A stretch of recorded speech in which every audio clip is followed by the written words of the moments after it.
I think that's what makes football so amazing too in general, right? Because you can't just buy a playoff spot like you can in Major League Baseball, right? However, just to jump ship a little bit on that, yes, you can, because look at the Rams. So well, that is true. That is true, though. Yeah. But the Rams are spending everything they have right now for a Super Bowl. Yeah, and absolutely. They're pretty much done at that point, right? Oh yeah, no, they're putting all their chips on the table because it's a home game for them. So they really wanted to make this happen. You know, exactly. Guys, another episode of Bolt Bros. Ooh, Bolt Bros.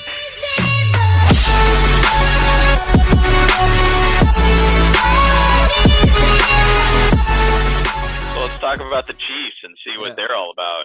Right.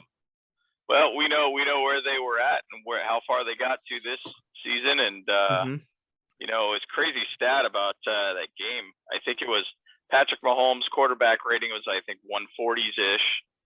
First half of the half of the game. Second half of the game, it went to 0.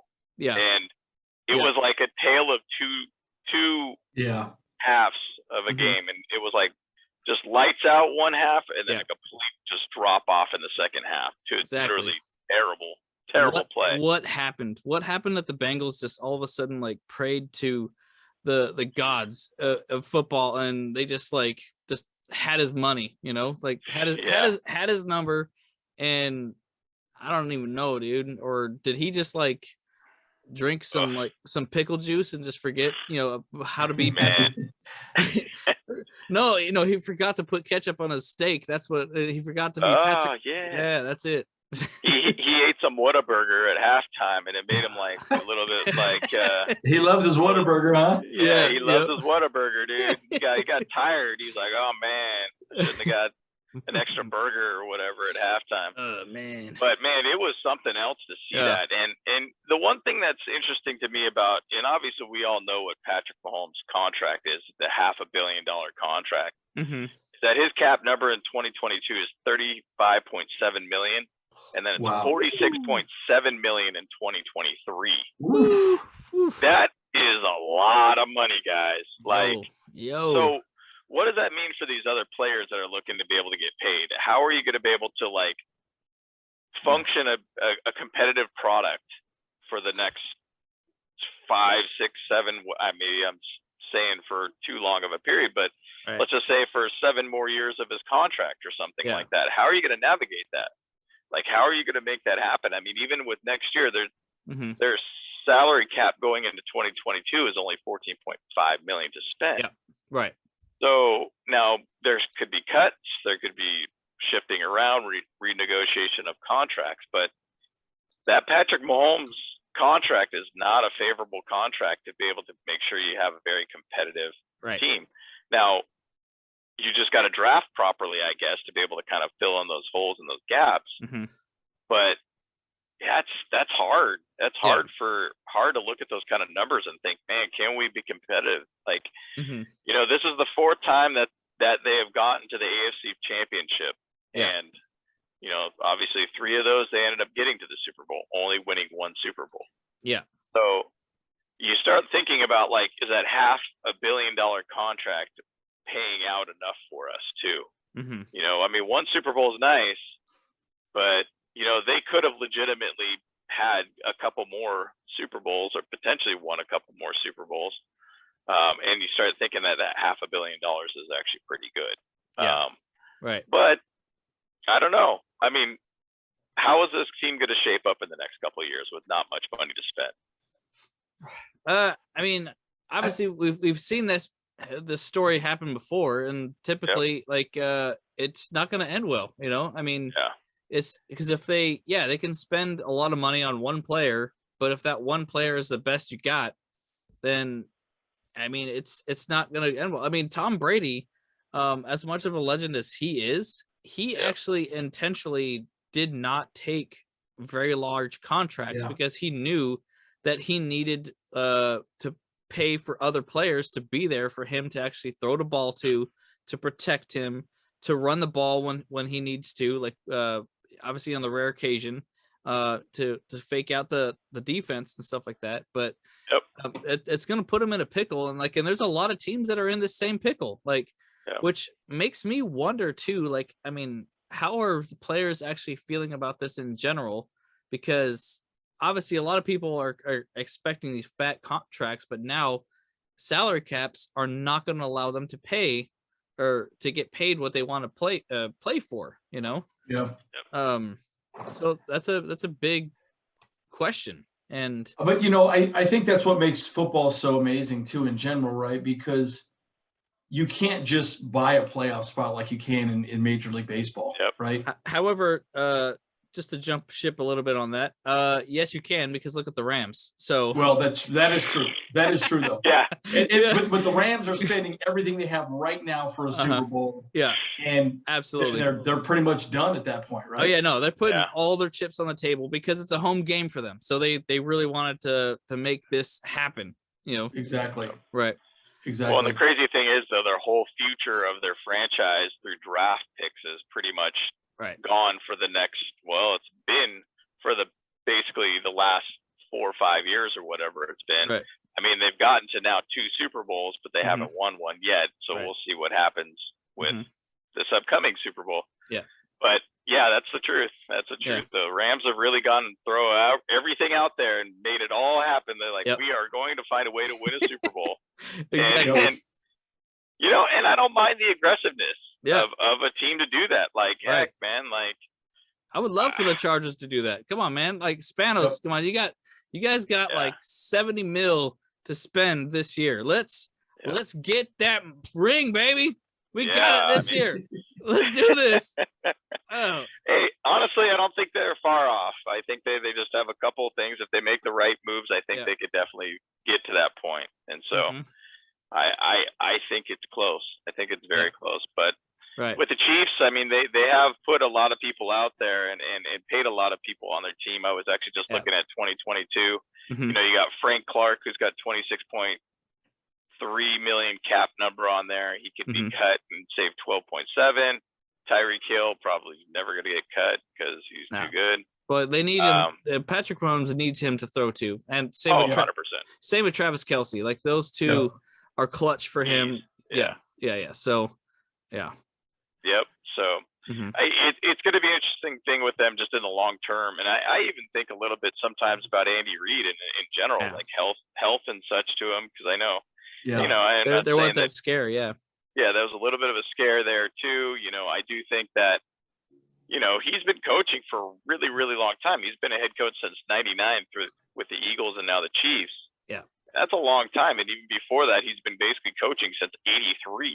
Going back to San Francisco State. True.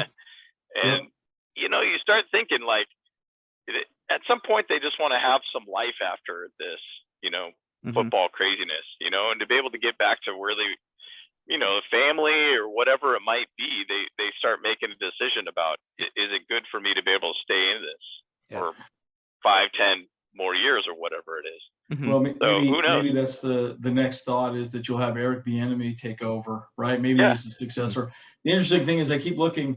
He has interviewed with a lot of different head coaching guys. And if you recall, he actually was one of the people that was going to be a head coach for the Chargers, right? And then Brandon Staley got the job, locked it in the interview process, essentially. And so you have to wonder if really, maybe Eric Bieniemy would be the guy to take over the mantle for Andy Reid, and he'll retire and do his own thing. You never know. Again, that team doesn't need a lot of help, right? I mean, they just don't. They need, they have their defense is great, and their offense is awesome. And so, again, the salary cap is going to be an issue. It's going to catch up to them. I mean, look at the Saints. The Saints are in like horrible position right now. Yeah. Oh yeah.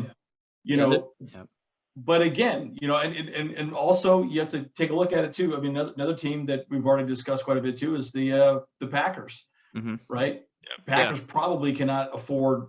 I mean, they are in a rebuilding season. Yeah, they're going to cut back, go lean, and it'd be really interesting to see how that plays out. So we'll see. Well, I'll say this: like some of the top players for the Chiefs that are up on the chopping block for trades and free agency and stuff are they're also in a similar situation as us. 28 players are looking, they're on contracts or ended.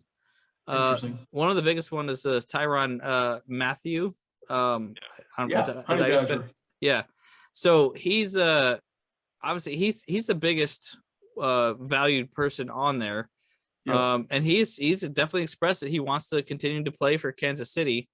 However, his current value is $14 million on his contract. So it's a lot of money. That's a lot of cheese. I'm not sure if they can make that one squeeze in there, but then you got Jaron Reed, defensive tackle, Melvin Ingram, outside linebacker, ex-Charger. Yep, ex-Charger, baby. Chavarius Ward, cornerback. They might actually try to keep him, I would say, because he's still pretty young, and it's a fairly decent contract still remaining on him. And then Mike Reimers, right tackle. Mike Hughes, actually for a 6th spot here. Like, it's a lot of defensive players that they have on free agents right now. So I think they'll probably keep some, but their defense is definitely going to look different next year for sure. Yeah, interesting. So that's actually good for us for sure. I mean, Matthew, the Badger is pretty damn good, and so like if they don't have him, then we're going to be able to really pick them apart. And they don't really have much money, like I said, to replace some of these players. So they can always restructure their contracts too. I mean, they could sit Patrick Mahomes down and say, "Hey, look, we need to restructure your last couple of years." Hopefully he's willing to do it. I mean, if he wants to win, that he needs to be flexible. Yep. Yeah. Just like you talked about Tom Brady. I mean, that is very selfless of him, right? It's so easy to just get all that. And, sorry, that's the money I want, right? But at the end of the day, right, if you want to have a competitive team in the NFL, you got to, give it up a little bit, right? I mean, and look at the contracts that the Patriots get with people, right? It's incentive based. It's great, $5 million guaranteed, but if you have an amazing season, you get $15 million. Okay, bonuses, baby. Yeah. Exactly. So it makes a difference, right? For sure. Yeah. And I could even go back with us with the Chargers, thinking of Phillip Rivers and a lot of his contracts that he had with the Chargers. I felt like they were always relatively like team friendly, hometown discount type contracts. I mean, I'm not saying that he wasn't getting paid a whole heck of a lot of money, but sure, I do feel like Rivers' contracts were a little bit more like not on the high end side, but just at the nice kind of mid range side. And wasn't trying to like gouge the team, but just have some money that they could spend on some players to try to help him somewhere or another. And I mean, it scares me to just the trajectory of where Justin Herbert's going. And like, what is that contract going to look like for us? Right. Because you're starting to hear a lot of these guys getting these crazy $45 million base contract per year kind of thing. And you're just like, holy smokes, man. Like, Joe Burrow is probably going to be the one that, since he's now gotten to a Super Bowl in his second year, whenever he basically signs his contract, let's say it's in his 4th or 5th year of his contract, that what is his figure going to look like? And then if Herbert hasn't gotten to that same level, obviously it would be underneath what Burrow is basically getting. So I don't, and who knows what it's going to be like from that point. Is it going to be a $50 million a year based quarterbacks at that time? Like, I mean, it's crazy to think about the amount of money quarterbacks are making these days, but I mean, it's a critical position and you got to pay, you got to pay for that position. And that's a sad thing about that, because I mean, it could harm a team so much, just like with the Chiefs in the longevity of it,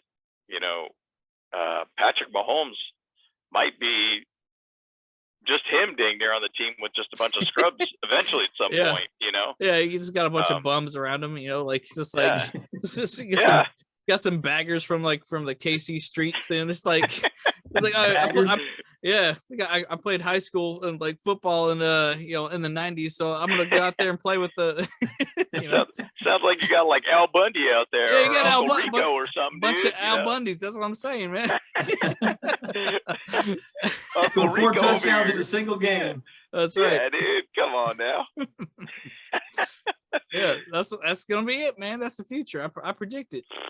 Yeah, man. You heard it here first on Bull Bros. Bull Bros. Yeah. Love it. Yeah. But it's going to be an interesting situation for the Chiefs too. I mean, obviously we know they're going to be competitive, but how long can they be competitive? So who knows? Who knows? But but yeah, I was just thinking too. It's like, I mean, Joey Bosa, we paid him like I think like a $250 million for like a 10-year deal or 5-year deal or something like that, you know, to play with us. He's getting paid a lot. He's getting paid a ton, and so like and he's been producing for us. He's amazing, and he still will be as long as he is out there, and so that'll be great. But like, but then like you're saying is that like if we're gonna have to pay Justin Herbert like this massive deal, I don't think we're gonna be able to re-sign Joey Bosa if we're gonna try and make a comparative deal for that, though, you know. So it's gonna be tough, you know. But, and I think if you look at it right, Joey Bosa is still under contract till 2025 with us. Yeah. Now at that point, Justin Herbert's contract will be up in 2024. Okay. If I'm seeing that correct. Yeah. Yep. So 2024 is when we need to re-sign him. Now, what are we going to do at that point? I mean, the thing is, though, you could get pretty inventive with contracts, and so you could basically shift money around to where you don't take a huge hit up front. You could do it over prorated bonuses, you know, all these kind of different things. So there's a lot of different ways that you can kind of direct a contract to be able to make sure it doesn't kill your team or whatnot. But who knows? Who knows where that's going to go? I mean, I do think that. It's just something we have to think about down the road. I know a lot of even sports shows that I listen to and sports radios that I listen to, they always talk a lot about that with the Chargers. It's like, you know, what is his contract going to be like at some point? Yeah. And, you know, Joe Burrow is probably going to be the one that from the 2020 draft class of quarterbacks, it's really going to kind of set the standard of what those contracts are going to look like whenever that happens with them, because Joe Burrow is basically a legend now. Permanently for the Bengals. Oh, absolutely. Yeah, no, he's 100% is already put himself on the upper echelon of their team for sure. Yeah, I mean, he got him back into the playoffs like for the first time since 1988. Well, was it playoffs or Super Bowl since 1988? Well, this is their first win in playoffs since 1988. Oh my God. So they've been to the playoffs. Yeah. It was Carson Palmer. I remember it very distinctly. Carson Palmer threw a deep pass. I think that ended up being a touchdown, but then he blew out his knee in that same play, and then they lost the game at that point. So, wow. But basically, it's crazy to think about. First time that they won a playoff game since 1988, ironically, was the last time they went to a Super Bowl too. Yeah. And ended up losing to the Niners. So it's kind of crazy to be able to see what he's been able to do this year. And I mean, man, he's just tough as nails. But but just staying on track, the AFC West is going to be an interesting division next year. I mean, there's a lot of shiftings and a lot of potential that could come around. And so I think that with the Chargers and the motions and changes that they're going to have to do on their defensive side, and then with all these new coaches getting involved in this division, and potential new quarterbacks coming into this division, which would be an absolute headache for everybody. I mean, AFC West could be a highly competitive division and could be a scary division that nobody wants to go up against, to be honest.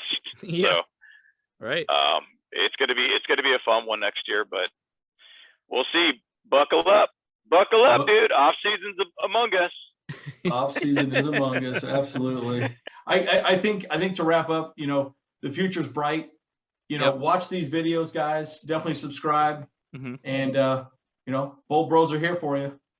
That's right. There you go, Bull Bros, baby. Bull Bros. We out.